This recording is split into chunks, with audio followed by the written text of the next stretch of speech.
I never wanted to be part of the prestigious Blackwood medical dynasty. But life has a funny way of bringing you exactly where you need to be, even if the path there breaks your heart first. My name is Dr. Sarah Chen, and this is the story of how I learned that sometimes the smallest clinics can save the biggest hospitals. The morning everything began, I was elbow deep in medical supplies at my rural clinic in Cedar Grove, sorting donations and trying to make our limited resources stretch another month. My phone buzzed for the 10th time, another message from my stepsister Victoria. Dad's retirement ceremony is tonight.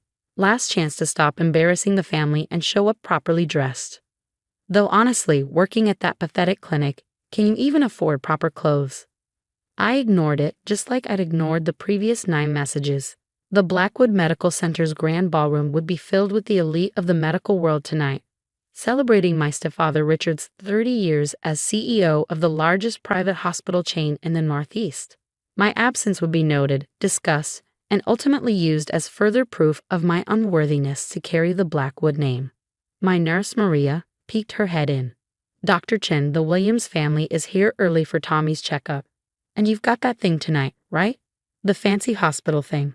I smiled, pulling off my gloves. The only thing I have tonight is dinner with Mrs. Rodriguez to discuss her diabetes management plan. The fancy hospital thing isn't for country doctors like us. Maria frowned. You know, for someone who graduated top of her class from Harvard Medical School, you sure let them treat you like you failed. I didn't fail, Maria. I chose this. And I had. 5 years ago, I'd walked away from a guaranteed position as chief of surgery at Blackwood Memorial, my stepfather's flagship hospital, to open this clinic in an underserved rural community. To my stepfamily, it was the ultimate betrayal. The memories of that day still stung. I'd stood in Richard's opulent office, my fellowship completion certificate in hand, ready to explain my decision to serve where I was truly needed. A rural clinic. My stepmother Elizabeth's voice had dripped with disdain. Darling, we didn't pay for Harvard to waste your talent on farmers and factory workers. You're a Blackwood now, start acting like one. I'm a doctor first, I'd replied. These people have no access to quality health care. They're dying from treatable conditions because they're not our concern, Richard interrupted, his voice cold. This family has a legacy to maintain. Your mother understood that before she passed. It's time you did too. My mother, Dr. Grace Chen, had been Richard's first wife and the true medical genius of the family, though they'd written her out of the hospital's history after her death. She taught me that being a doctor meant serving those in need, not just those who could afford platinum insurance packages. Victoria, my stepsister and Richard's daughter from his first marriage, had twisted the knife further. If you do this, you're no longer welcome at Blackwood Memorial. We can't have our patients knowing that one of our own chose to work in some backwater dump. I'd walked out that day and never looked back. Well, almost never. I still kept tabs on the hospital chain through medical journals and industry news. Lately, the reports hadn't been good. Declining patient satisfaction, rising mortality rates, and whispers of financial troubles. A commotion outside my office snapped me back to the present. Dr. Chen. Maria called urgently. Emergency in the waiting room. I rushed out to find Mr. Thompson, one of our elderly regulars, collapsed on the floor. Heart attack, I diagnosed quickly, dropping to my knees beside him. Maria, crash cart. The next hour was a blur of CPR, medication, and desperate prayers until finally his heart stabilized. As we waited for the ambulance to transfer him to the nearest hospital, ironically, a Blackwood facility an hour away, his wife clutched my hand. If you weren't here, if this clinic didn't exist, she couldn't finish the sentence. But we are here, I assured her, even as I worried about our dwindling supplies and tight budget. The clinic operated on a shoestring, serving a community that could barely afford basic care, let alone the premium rates my stepfather's hospitals charged. That evening, as I sat with Mrs. Rodriguez reviewing her blood sugar logs, my phone buzzed again. This time it was my old friend Dr. James Wong, now chief of medicine at Blackwood Memorial. Sarah, you need to know what's happening, his message read. The retirement ceremony, it's not what everyone thinks. Things are worse than anyone realizes. Call me when you can. I was about to respond when another message came through, this one from an unknown number. Dr. Chen, my name is Marcus Kane from Horizon Healthcare Solutions. We've been following your work in rural healthcare innovation. Would you be interested in discussing a potential partnership? Our board is very interested in your model of sustainable community medicine. I stared at my phone, a plan slowly forming in my mind. I'd been so focused on keeping my little clinic afloat that I'd missed the bigger picture. Maybe it was time to show the Blackwoods that true medical excellence isn't measured in marble lobbies and golden nameplates.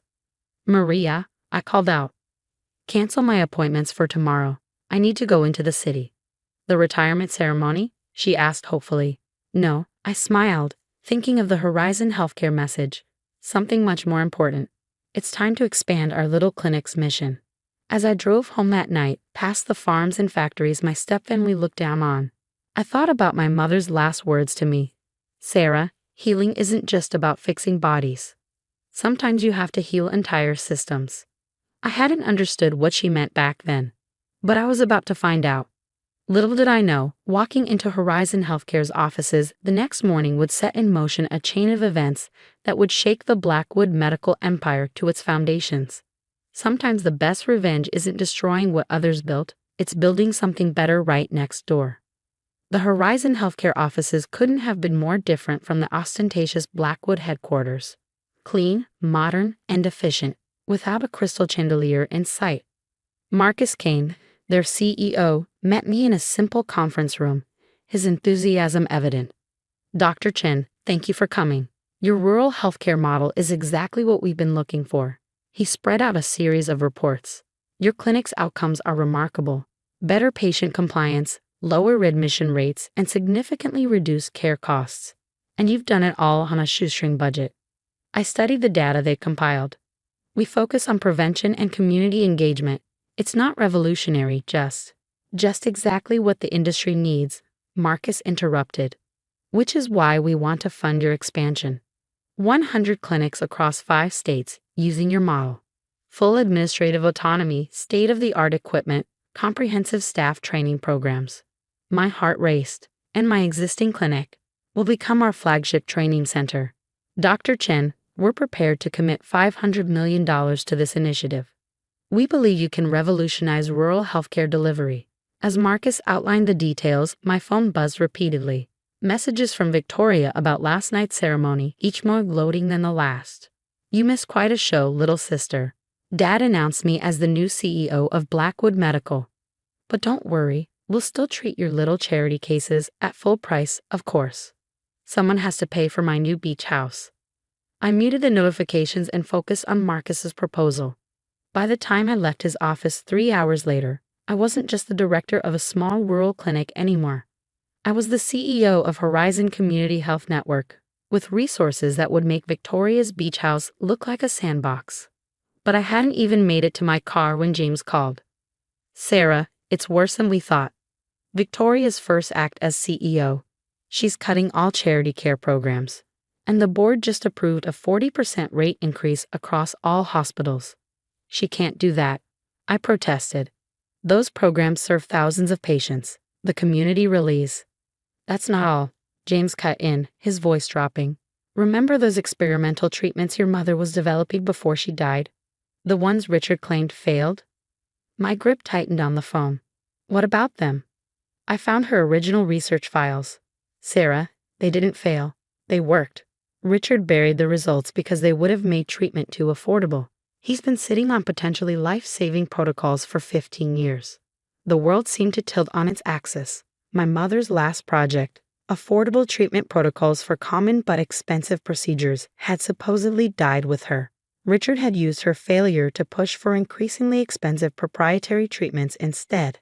Send me everything, I said, my voice steady despite the rage building inside me. And James, get ready to update your resume. You're about to have a better offer. The next few weeks passed in a blur of activity, while Victoria held press conferences announcing Blackwood Medical's bold new direction. I quietly built something far more powerful. Every doctor fed up with Blackwood's profit over patients model, every nurse tired of turning away sick children because their parents couldn't afford care. They came to us. James brought my mother's research, and our team of scientists quickly confirmed what I'd suspected. Her protocols weren't just viable, they were revolutionary. We began implementing them immediately across our growing network. Then came the day Victoria finally noticed what was happening. Her angry call caught me in the middle of opening our 10th new clinic. "What the hell do you think you're doing?" she screeched. Those doctors were under contract, and those treatment protocols were my mother's work. I cut in calmly. "Which makes them my intellectual property, not Blackwood Medical's. Check the patent office." "You little," she sputtered. "Dad will destroy you for this." "Really? How are your patient numbers looking, Victoria?" "Because ours are growing rather quickly." She hung up, but I knew this was just the beginning. Sure enough, by that evening, the attacks began. Suddenly, every minor incident at our clinics was being reported to regulatory boards. Anonymous sources questioned our methods in medical journals. Suppliers mysteriously began having trouble filling our orders. I was reviewing the latest batch of complaints when Maria rushed into my office, her face pale. "Dr. Chen, you need to see this. They're turning patients away at Blackwood Memorial. The new policies, they're demanding full payment up front for emergency services." "They can't do that," I said, already reaching for my phone. "It's illegal." "They're doing it anyway. There's a child in their ER right now with appendicitis. They won't operate without a $50,000 deposit." I stood up, grabbing my keys. "Call our surgical team. Have them prep or two. I'm going to get that patient." "Sarah, wait." Maria called after me. "There's something else. The market reports just came in. Blackwood Medical's stock is crashing. Rumors about financial irregularities, massive debts hidden from shareholders." I paused at the door, remembering something else from that last conversation with my mother. She hadn't just been working on affordable treatments. She'd been investigating financial discrepancies in the hospital's books. The pieces suddenly clicked into place. Richard's insistence on burying her research, the rushed remarriage less than a year after her accident, the missing files from her office. "Maria," I said quietly, "call Marcus Kane at Horizon. Tell him it's time to implement Phase 2. The next morning, as I scrubbed in for the appendectomy we'd rescued from Blackwood's ER, my phone lit up with urgent news alerts. "BLFQOD medical stoke ALTD AMID FFR AD whistleblower REV ALs DCADs OFHINANCIAL Maina PULHAN FBI raids Blackwood HDQARTRs." But it was the last message from James that made my hands shake. "Found your mother's actual autopsy report. Sarah, it wasn't an accident. Call me immediately." Standing there in my small but spotless operating room, watching my team prep for surgery, I realized this wasn't just about saving one hospital chain anymore. This was about justice, for my mother, for our patients, for everyone who believed healthcare should heal people, not bankrupt them. Victoria had no idea what was coming. None of them did. The day everything came to a head was unseasonably cold for spring. I sat in Marcus Kane's office, reviewing the final pieces of evidence James had compiled. My mother's original autopsy report lay on the desk between us, along with 15 years of falsified financial records and the complete paper trail of her suppressed research. "The FBI has enough to press charges," Marcus confirmed, his expression grim. "Richard Blackwood didn't just kill your mother's research. The evidence suggests he orchestrated her accident after she threatened to expose the fraud." My hands remained steady as I closed the file. Years of surgical training had taught me to control my emotions, even when my world was shattering. And the hospital chain? Trading's been suspended. Their stock is worthless. They've violated so many regulations that their hospital licenses could be revoked within days. He hesitated. "Sarah, they're going to lose everything." "Not everything," I corrected quietly. "Not the hospitals themselves. The patients and staff shouldn't suffer for Richard's crimes." Marcus raised an eyebrow. "You have a plan." "Horizon Healthcare Solutions does." I stood smoothing my lab coat. "I believe it's time for that board meeting." As if on cue, my phone buzzed. Victoria calling for the 20th time today. This time I answered. "You vindictive little snake," she shrieked. "What did you do?" "Nothing you didn't bring on yourselves," I replied calmly. "How's the beach house, Victoria?" "This isn't a joke. The FBI is here. They're claiming Dad killed Grace. Your precious mother wasn't murdered. She was weak. Just like you." Something in me snapped. "Then you won't mind meeting me at Blackwood Memorial in 1 hour. Bring Richard and Elizabeth." Let's discuss weakness. I arrived early, watching the families entering the hospital's grand lobby. How many had been bankrupted by Victoria's policies? How many had lost loved ones because they couldn't afford Richard's inflated prices? Right on schedule, the Blackwood entourage burst through the doors. Richard looked considerably less polished than usual, his designer suit wrinkled, his face ashen. Elizabeth clutched her Hermes bag like a shield. Victoria's perfect blowout had been replaced by a disheveled mess. Here to gloat? Richard spat, but I could hear the fear beneath his anger. No, I replied, gesturing to the conference room where the hospital board awaited. I'm here to give you a choice. Inside, Marcus Kane sat with James and a team of FBI agents. On the screen behind them, video testimony played silently. Former employees, buried evidence, the full scope of Richard's crimes laid bare. It's over, I said simply. The only question is how many people you want to drag down with you. Elizabeth stepped forward, her society mask cracking. What do you want? Money? Position? Name your price. I want the truth. About my mother. About what happened that night. Richard's face contorted. Your mother was going to destroy everything. Her affordable care protocols would have bankrupted us. When she found the irregularities in the books, she threatened to go public. I couldn't let that happen. So you had her killed, James finished, his voice hard. Tampered with her car, made it look like an accident. I built this empire, Richard shouted. Everything I did was to protect our legacy. No, I corrected. Everything you did was to protect your greed. And now you have a decision to make. I laid out 2 documents. Option 1, you fight the charges. We expose everything. The murder, the fraud, the patient deaths that resulted from your policies. Victoria and Elizabeth will be implicated as accessories after the fact. You'll all go to prison. Victoria's knees buckled. Elizabeth grabbed for a chair. Option 2, I continued. You signed control of Blackwood Medical over to Horizon Healthcare Solutions. We'll restructure, implement my mother's protocols, restore the charity care programs. You walk away with nothing, but Victoria and Elizabeth stay out of prison. You can't do this, Richard whispered, but his hands were shaking. I'm your father. No, I cut him off. You're the man who murdered my mother, the only father I had died with her. The next hour was a blur of signatures and legal documents. By sunset, Blackwood Medical Center had a new name, Grace Chen Memorial Hospital. Richard was led away in handcuffs, still ranting about legacy and ungrateful children. Elizabeth collapsed in tears, but it was Victoria who surprised me. I didn't know, she said quietly as she signed away her rights to the hospital chain. About Grace. About any of it. I was just so angry that you were his favorite. I stared at her. What? He talked about you constantly, how brilliant you were, just like your mother. Why do you think I fought so hard to prove myself? I was never good enough because I wasn't you. The irony almost made me laugh. All these years we'd both been fighting shadows, measuring ourselves against images that weren't real. 1 month later, I stood in the new pediatric wing of Grace Chen Memorial, watching families receive care regardless of their ability to pay. My mother's protocols had been implemented across our entire network, cutting treatment costs by 60% while improving outcomes. James joined me at the window. Your mother would be proud. She'd be proud of all of us, I corrected. This is what healthcare should be.